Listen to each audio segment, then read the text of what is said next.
My name is Donna Abrahamson, and I'm the Vallejo City Clerk. And it is my pleasure, I believe for the first time, to bring to interested candidates information about running for office. Next slide, please. The purpose of this form is to provide basic steps to potential interested candidates in running for office. We will cover the California Government Code and the Elections Code, which governs the nomination process. And we will spend a little bit of time talking about the Fair Political Practices Commission, known as the FPPC. Next slide. Before we go on, just a little bit of information about me. I have been in local government for 35 years and with the city of Vallejo for 11 years. I think it's important for candidates to know the governmental structure of the city of Vallejo. Thank you.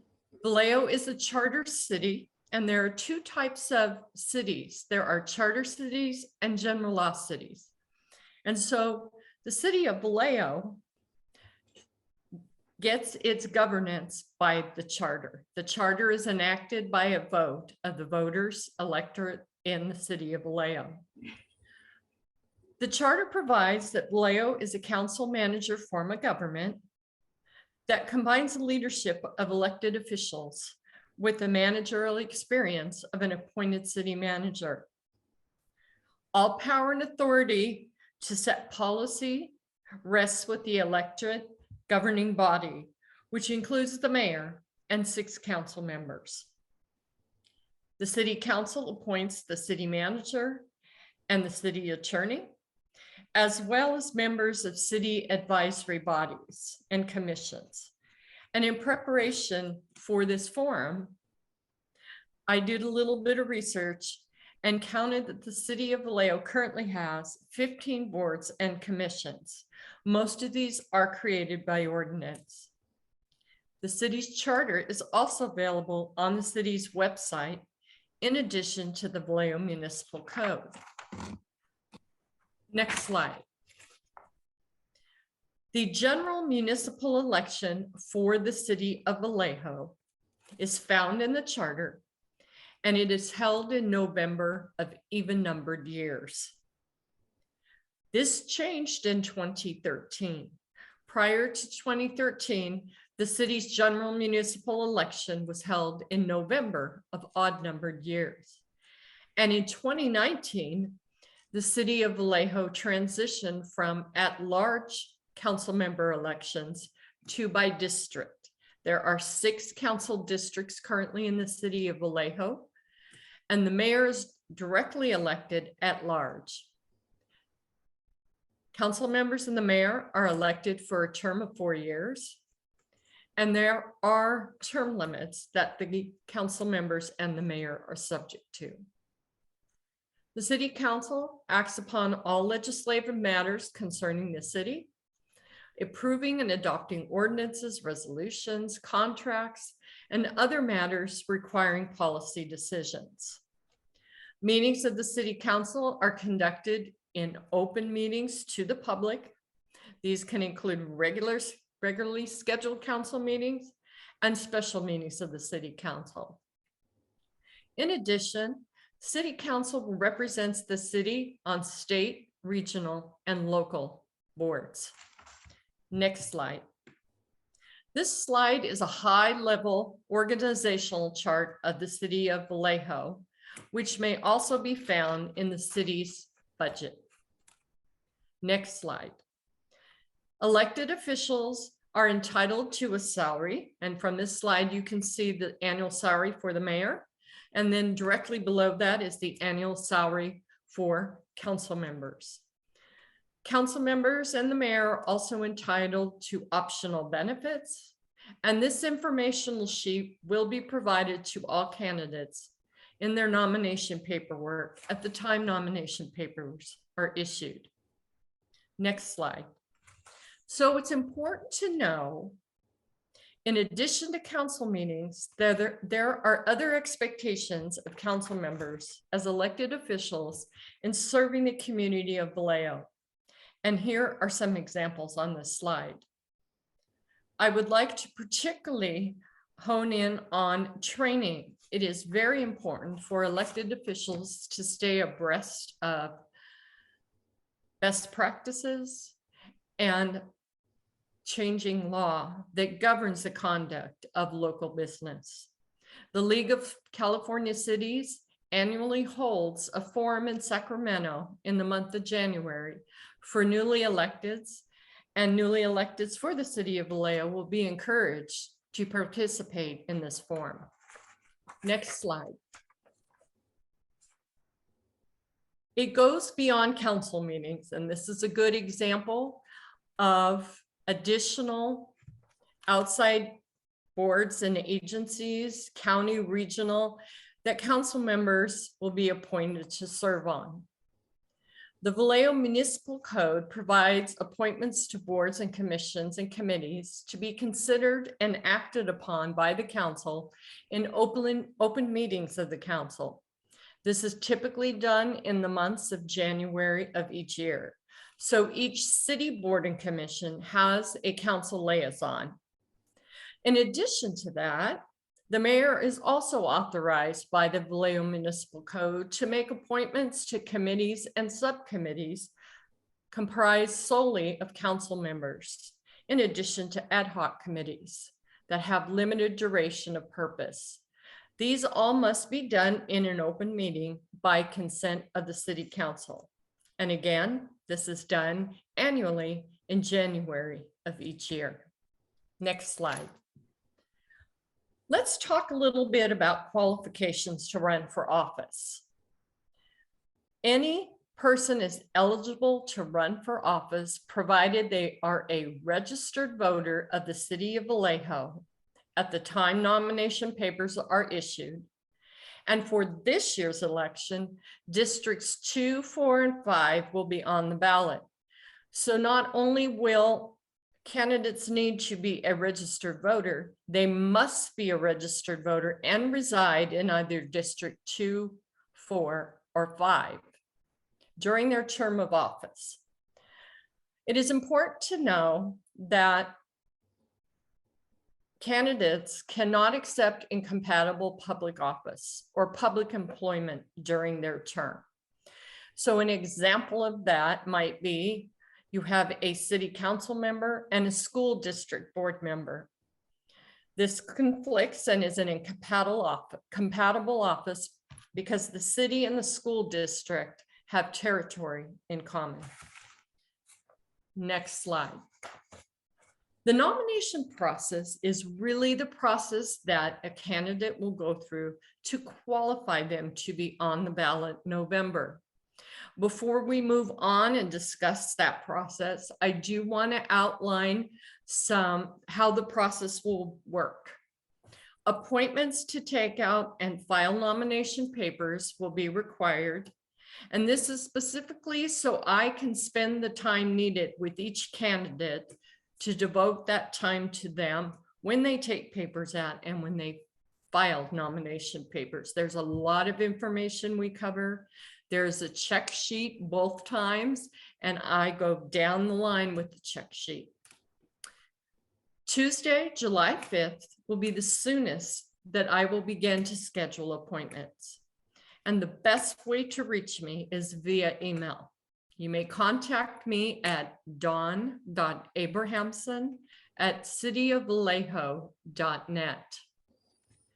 Please allow for 45 minutes for both taking out and filing nomination papers.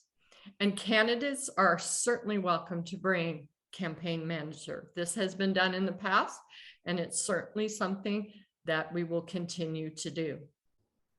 In addition, voter registration will be checked by me, including the district, prior to the appointment. Next slide, please.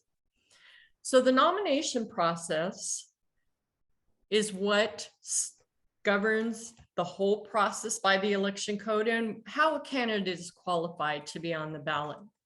Again, on the ballot in this November's election are districts 2, 4, and 5 council member elections. Nomination period begins Monday, July 18th. And it will close, typically it would close on a Friday, August 12th. However, it will automatically be extended because there are no incumbents directly elected for either in districts 2, 4, and 5.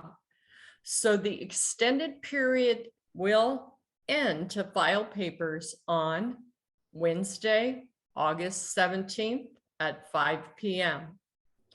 I cannot place enough emphasis on encouraging candidates to schedule an appointment to file early and not wait until the last day. And here's why. It allows time for a supplemental nomination paper to be issued if needed. And what that really means is if there are not 20 valid signatures of registered voters on the nomination petition, the candidate will be issued a supplemental paper and have the opportunity to go back out and get additional signatures in order to meet the 20 qualifying signatures. Next slide. So there is a cost to run for office.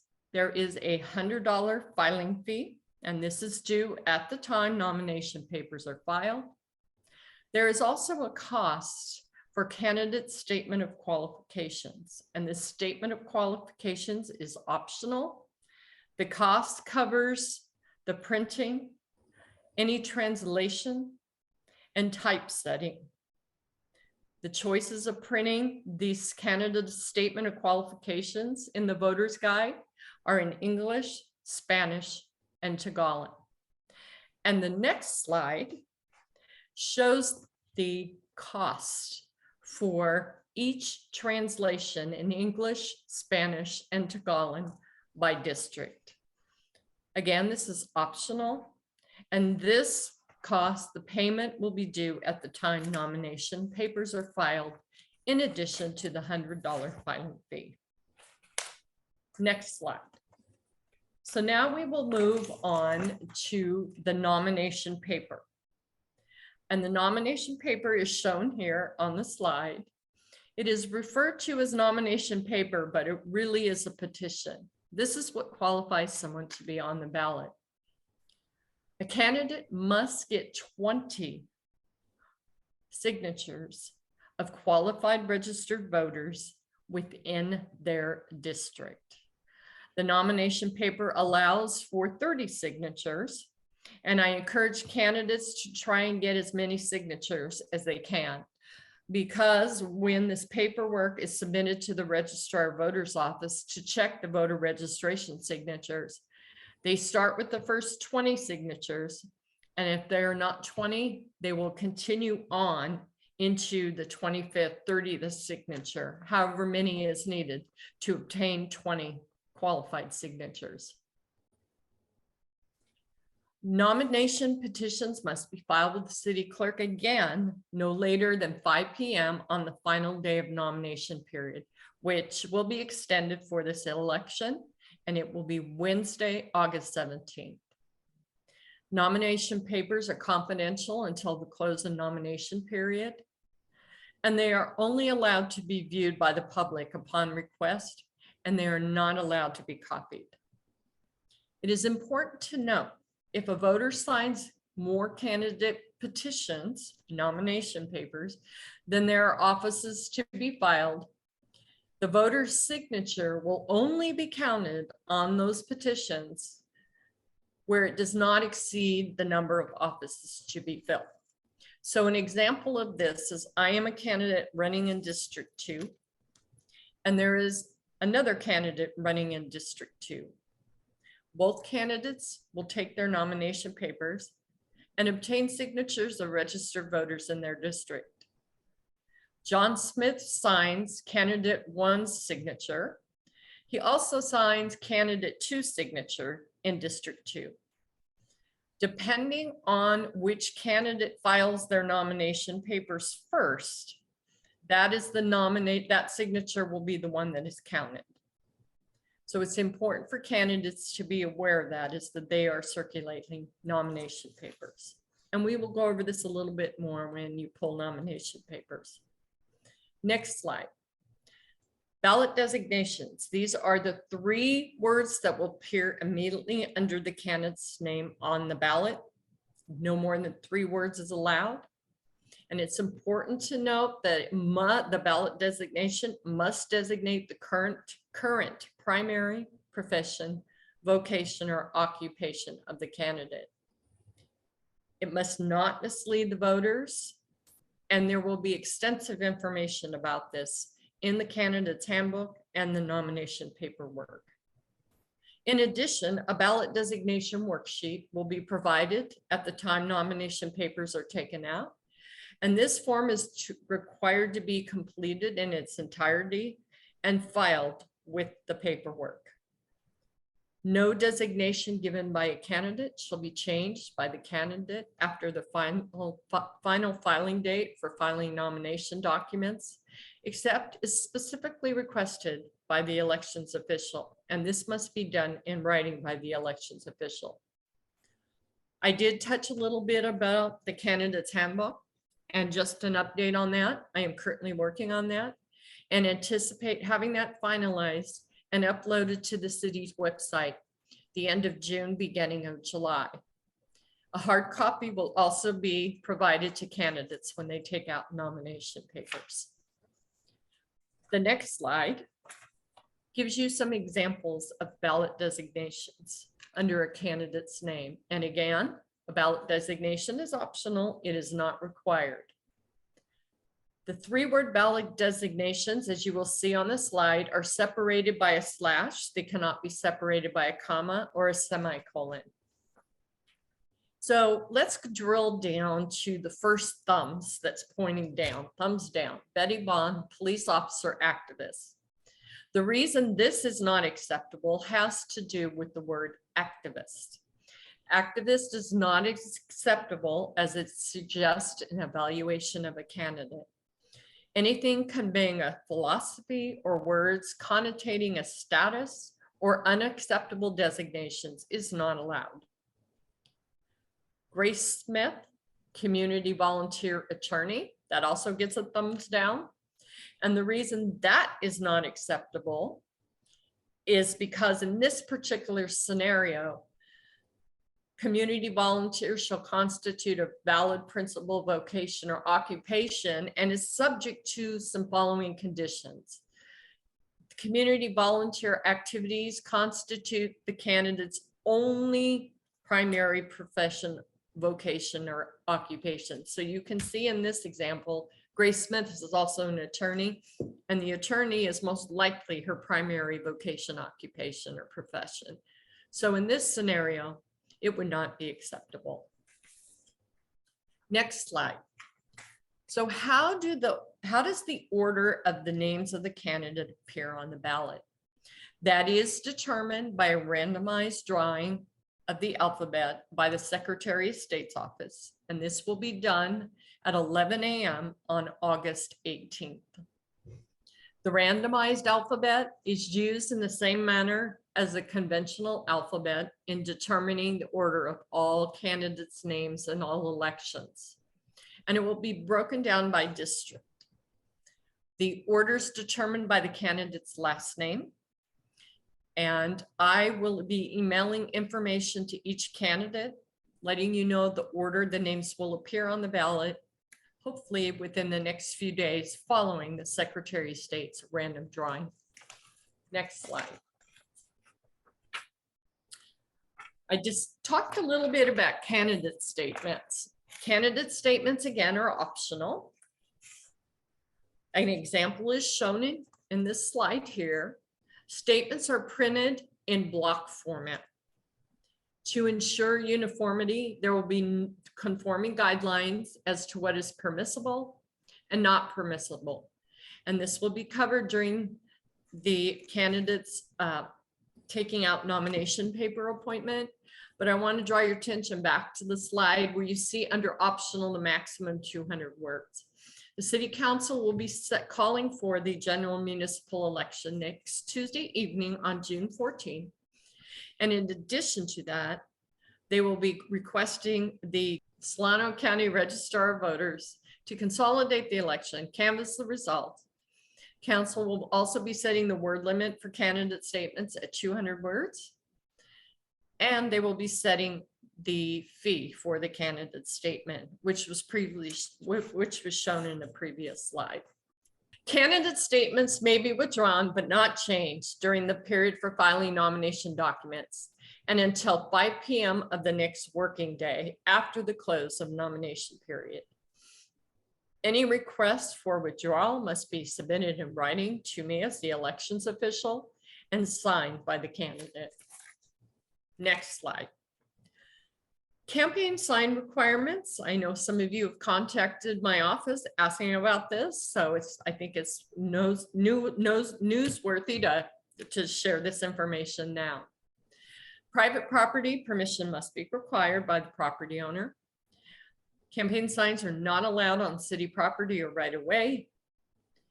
And placement of signs, including posters, that's defined in the Vallejo Municipal Code, can only begin 90 days prior to the election. And so that date is shown for you below in parentheses. It is August 10th. That's as soon as that campaign signs and posters can be displayed. They also must be removed 30 days after the election. A copy of the city's political campaign sign will be provided to you in your nomination packet. And it's also available on the city's website through the Vallejo Municipal Code. It's Title 3 of Chapter 12.36, signs. Next slide. This form, Code of Fair Campaign Practices, is a voluntary pledge by candidates concerning campaign practices. At the time an individual files his or her nomination papers, the elections official is required to give the individual a copy of the Code of Fair Campaign Practices. This form is filed with the candidate's nomination papers and is open for public inspection. This form is voluntary, and if we move to the next slide, you can see the mission statement. To summarize, subscribing is publicly agreeing to follow the principles of decency, honesty, and fair play in the conduct of the candidate's campaign. Next slide. Now we move into the area of the Fair Political Practices Commission, FPPC. This could be a whole entire separate presentation. I'm going to highly gloss over it. I suspect many of you will have questions. So it's important for you all to know that the city clerk cannot advise you on filling out any FPPC forms. You are encouraged to contact the FPPC's toll-free number for free qualified advice, and that number is 866-275-3772. All statements filed are a matter of public record. They are also redacted for contact information when they are uploaded to the city's website.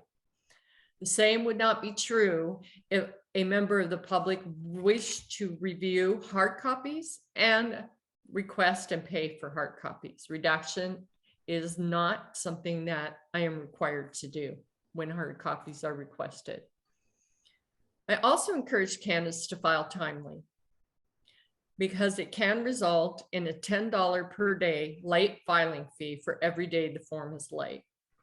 In addition, the FPPC Enforcement Division will be actively asking all elections officials if they have any candidates who have filed late, and they will proactively go after candidates for late filing.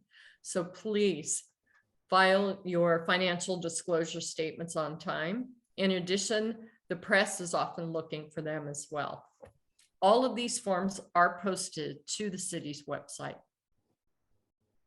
With the exception of a few forms, all forms are filed with me and must be filed in original hard copy with wet signature. So I am now going to go over a few of the common campaign disclosure forms when we're talking about the Fair Political Practices Commission. Next slide.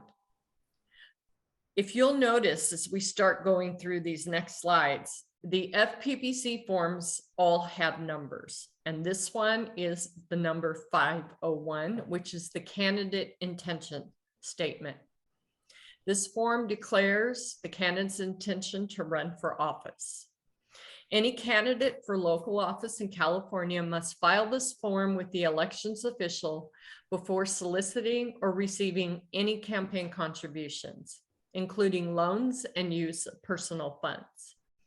If you have not filed this form already with me, it will be provided to candidates when nomination papers are taken out.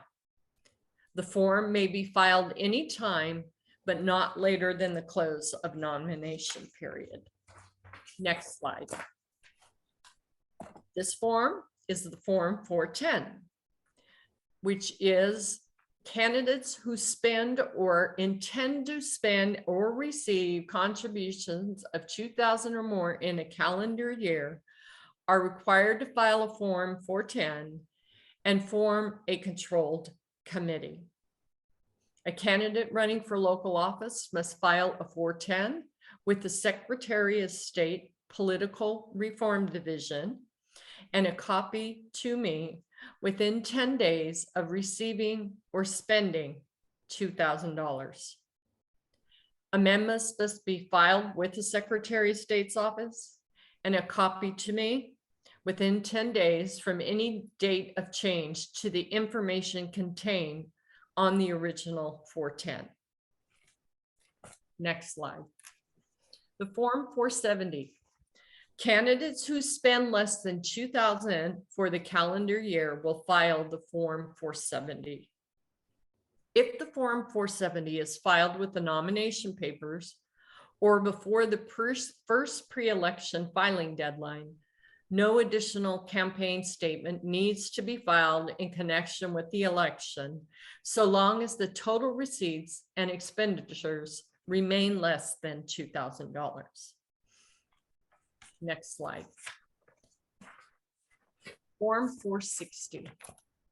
This form is used by all candidates and their controlled committees, meaning they have raised or spent $2,000 or more in the course of their campaign for local office.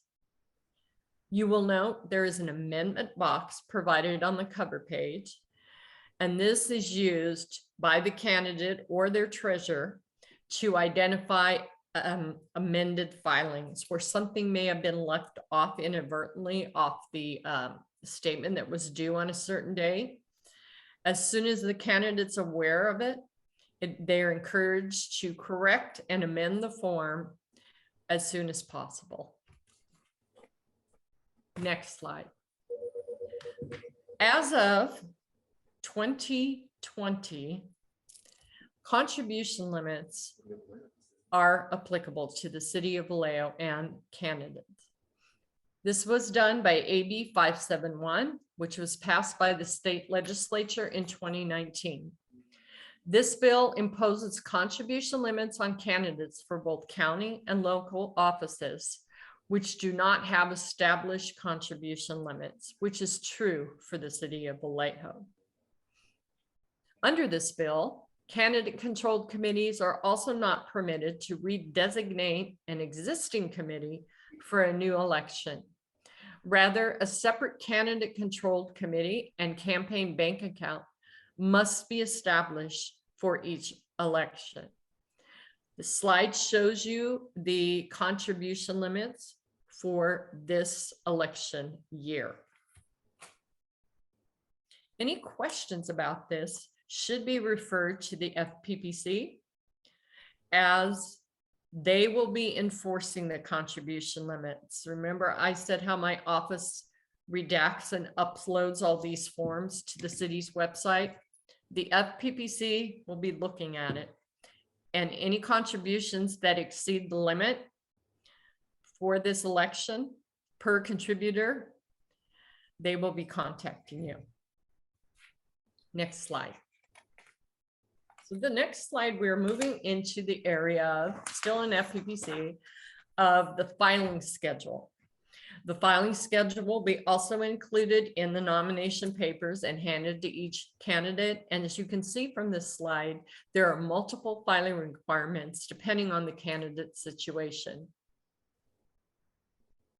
A copy of the schedule again, will be included in the nomination packet, and they are also available on the FPPC's website. Next slide. Again, remember, AB 571, if you're planning to run for election and you're not elected, or you are elected and you plan to run it for your seat in 4 years, you may not redesignate your existing control committee for the November 2022 election to a new election. Next slide. It is important, I can't place enough emphasis on keeping good records, because if you're ever audited by the FPPC, they are going to ask for a number of records. So it is incumbent upon you and your treasurer, if you so choose to have a treasurer, to keep good record-keeping records. Next slide. Form 700 is the statement of economic interest, and as a candidate, you will be provided the Form 700 when you take out nomination papers. A completed Form 700 must be filed at the time nomination papers are filed in original hard copy with wet signature. The reporting period for purposes of completing this form is 12 months prior to the date of filing. Again, this form is the public record. If you are elected within 30 days of assuming office, you will be required to complete and file the Form 700 again. For elected officials, this form is also required to be filed annually, which is due April 1st of each year and within 30 days of leaving office. The purpose of this form is to inform the public of financial interest held by public officials and to discourage officials from making decisions for financial gain. Next slide.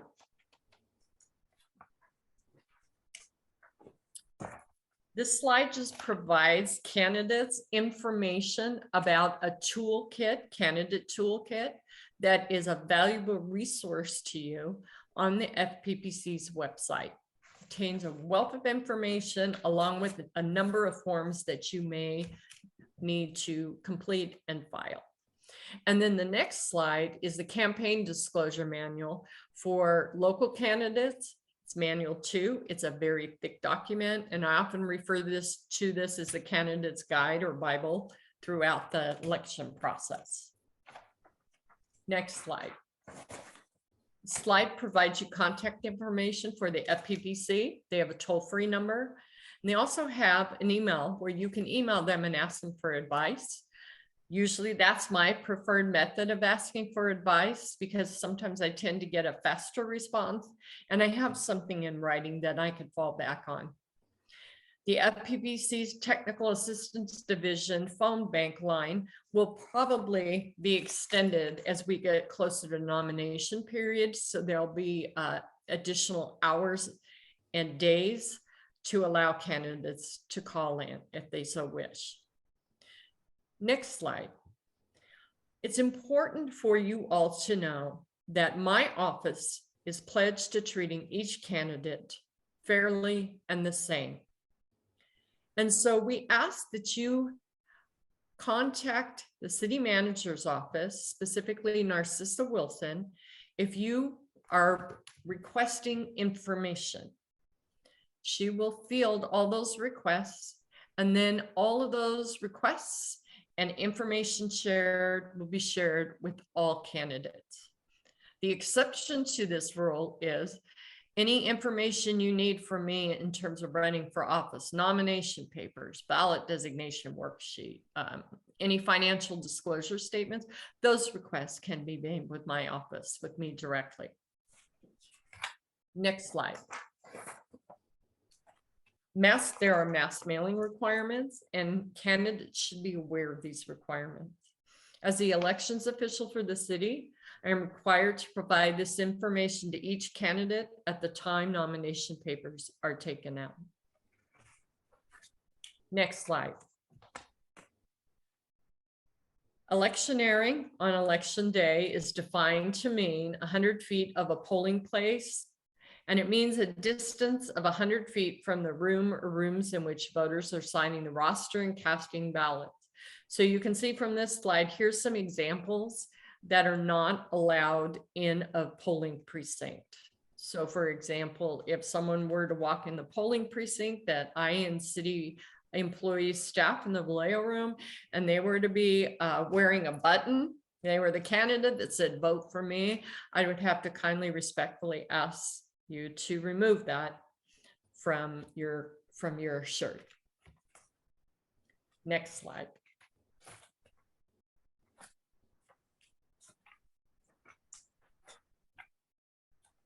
What can you do now to get started before nomination period begins on July 18th? Well, some of you may already be participating in council meetings, either attending in person or hybrid via Zoom. And some of you may also be participating at planning commission meetings. Council meetings are also televised on local channel 28. The council meetings are also streamed live and Zoom webinar. And in addition to all this, hopefully you are verifying that you are a current registered voter in the city of Vallejo in either District 2, 4, or 5. And again, I will be confirming candidates' voter registration, including district status, before the nomination paper appointment. Next slide. In addition, you can visit the city clerk's webpage for the following: City Council agenda packet, which is generally posted 7 days prior to the council meeting. We also have some public records online, the agenda packet, the meeting minutes, the municipal code, and the city charter. Next slide. This slide just gives you some key dates following nomination period that may be helpful for you. Specifically, the date range of September 20th through October 10th, when the registrar of voters will be mailing out vote by mail ballots. Every registered voter in the city of Vallejo will receive a vote by mail ballot. Next slide. Election day is November 8th, 2022. Polls are open at 7 a.m. and they close at 8 p.m. And the last slide is my business card. It has my contact information. Feel free to contact me at any time you have questions. I'm more than happy to answer them as best as I can. And I'm really here to get candidates through the nomination process. I thank you for taking the time to watch this video. And I look forward to meeting you, many of you, starting July 18th. Take care.